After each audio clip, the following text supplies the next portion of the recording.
Bonjour à tous, soyez bienvenus à notre paroisse invisible, traçons selon le signe de la croix, car c'est Dieu qui nous rassemble au nom du Père, du Fils et du Saint-Esprit. Amen. Prions pour nos frères et sœurs malades.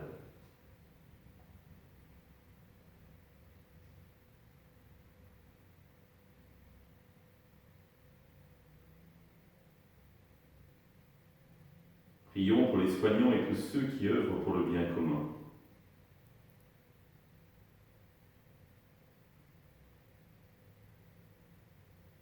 Prions pour ceux qui ont l'angoisse, la solitude, que l'Esprit Saint vienne les visiter.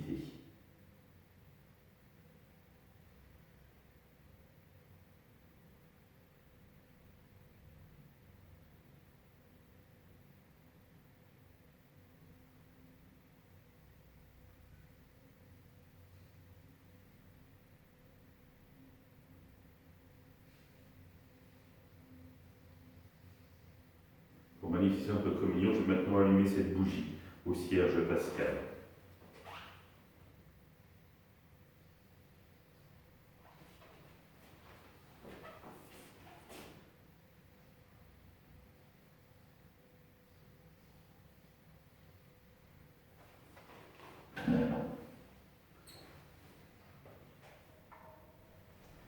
Dans l'évangile de Jean, en ce temps-là, Jésus disait aux foules :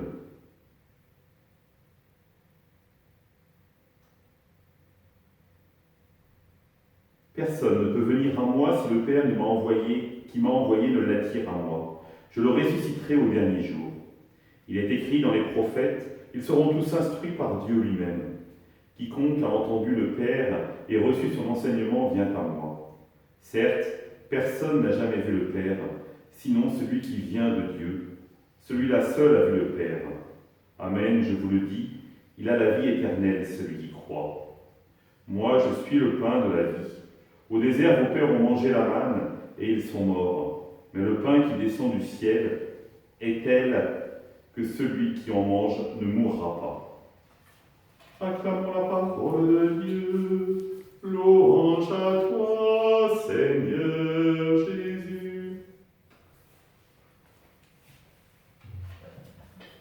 Rappelez-vous, nous sommes pendant l'Exode, à peu près 1200 avant Jésus-Christ, et Moïse s'essouffle un peu à guider le peuple.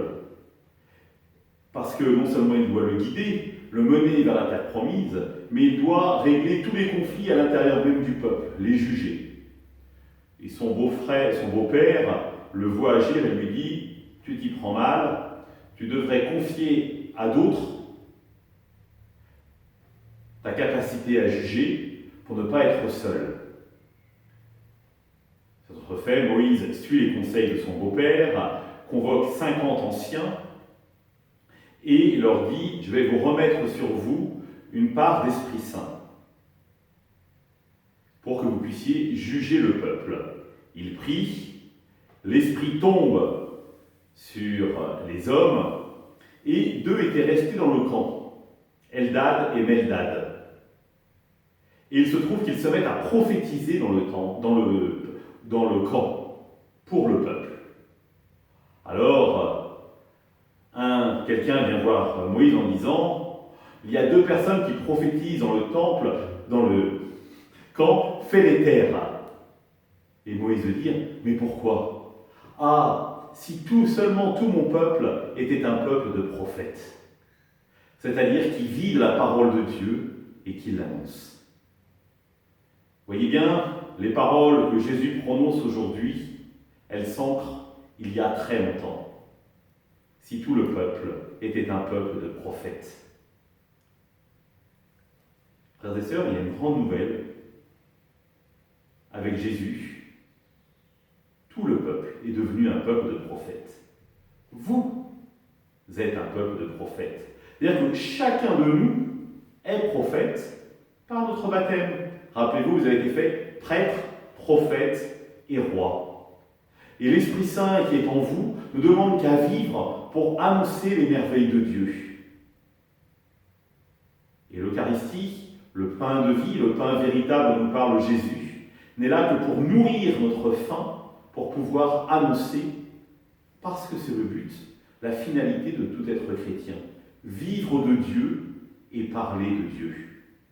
Rappelez-vous, le pape François, dans l'évangile de la joie, nous dit « Le chrétien est un chrétien missionnaire ». Il ne dit pas un adjectif qualificatif pour chrétien, pour missionnaire, mais il met chrétien-missionnaire, comme s'il y avait une équivalence entre être chrétien et être missionnaire, être chrétien et être prophète, être chrétien et annoncer à tous la parole de Dieu. C'est ce que Jésus fait, à temps et à contre-temps. Des fois il est écouté, des fois les gens sont touchés, des fois ils sont indifférents, des fois il est rejeté.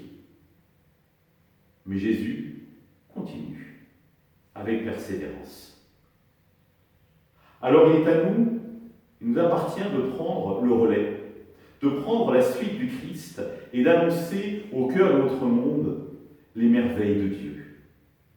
Car oui, Dieu ne se contente plus de donner la manne, il se donne tout entier par amour pour chacun d'entre nous.